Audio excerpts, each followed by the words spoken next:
ليه نروح نشتريه بالغالي لما ممكن بنص كيلو دقيق نعمل كمية كبيرة جدا في البيت وبأسهل وأبسط طريقة. كان معايا هنا نص كيلو من الدقيق، ومعايا كمان معلقة من الملح، وكمان معايا معلقة وربع من المية اللي عادية جدا من الحنفية، وبفضل احط كده ربع ربع من المية وافضل اعجن فيها كويس جدا لحد لما تربط معايا وتبقى العجينة متماسكة ومظبوطة.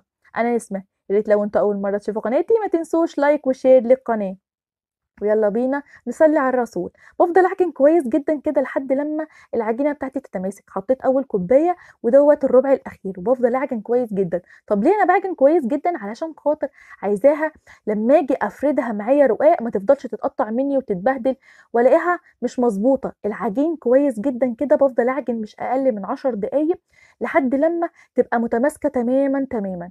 بصوا بقى، انا حطيتها على الرخامه هنا وبفضل اعجن فيها بالطريقه ديت.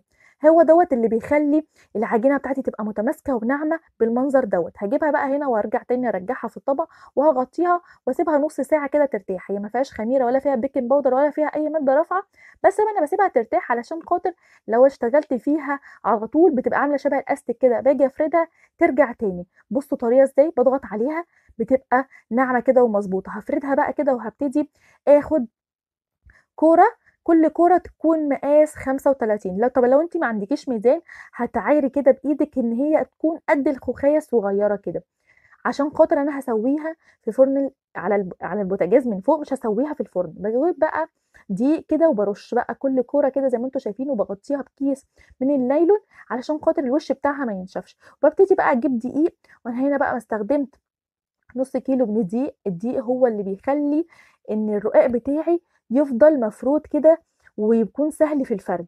بجيب بقى كل كوره 4 كور كده وببتدي ابططهم بقى عشان خاطر الطريقه بتاعتي تكون سهله عليا وما يبقاش بيشد معايا واكون ريحته. كل ما بيكون العجينه مرتاحه اكتر كل ما تبقى مظبوطه معاكي في الفرد وما تتعبكيش. برص بقى كده الكور اللي انا عملتها ديت بططتها، وبرده بغطيها بكيس نايلون، وببتدي بقى باول كوره اكون بططتها كده علشان خاطر تكون ارتاحت معايا. وبجيب بقى المردانه بتاعتي ديت وببتدي افردها كده وبايدي بلف زي ما انتم شايفين كده، علشان خاطر عايزاها كلها تكون سمكه واحده، تكون كلها ميه واحده كده، ما تبقاش مثلا في حته سميكه وحته رفيعه، لحد لما اوصل للحجم دوت. واهم حاجه ان انا احاول ان انا اهتم بالاطراف شويه، ما بقاش مهتميه طول الوقت بالنص بس بتكون خفيفه كده والاطراف بتكون سميكه، لا، انا عايزاها تكون كلها ميه واحده. وبفضل ابقى ماشيه عليها كده في كل الاتجاهات بسوى بعض عشان خاطر تكون مظبوطه. وبعد كده بقى بجيب صينيه مقاس 30، وبتكون صينيه ألمونيا عادي جدا. بصوا ما شاء الله، شايفين الرقاقه خفيفه ازاي؟ هنا بقى بسويها ازاي؟ بسويها على فرن على البوتاجاز من فوق. بجيب صينيه مقاس 30 وبقلبها كده على وشها زي ما انتم شايفين، واكون مشغله البوتاجاز بتاعي على درجه حراره يعني خفيفه خالص تكاد تكون شمعه كده. وبحط الرقاقه عليها وبفضل اقلب فيها وبضغط كده بالسباتولا لحد لما تستوي معايا. طب انا ليه ما سويتوش في الفرن؟ انا بصراحه عشان خاطر بعمل على الرخامه اللي جنب البوتاجاز يعني في نفس الوقت وانا شغاله بسوي في نفس الوقت عشان خاطر اكون شايفاه.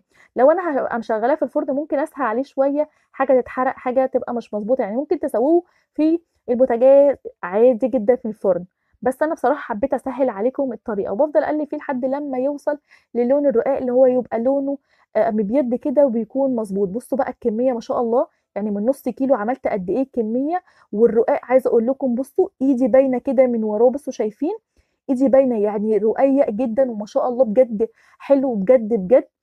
وكمان اكيد هيكون اوفر بكتير لما هتشتريه من بره. يعني نص كيلو دقيق ما شاء الله عملنا كميه كبيره وكمان مظبوط، وما كانش فيه مثلا اي حاجه ان هو يكون صعبه ولا حاجه.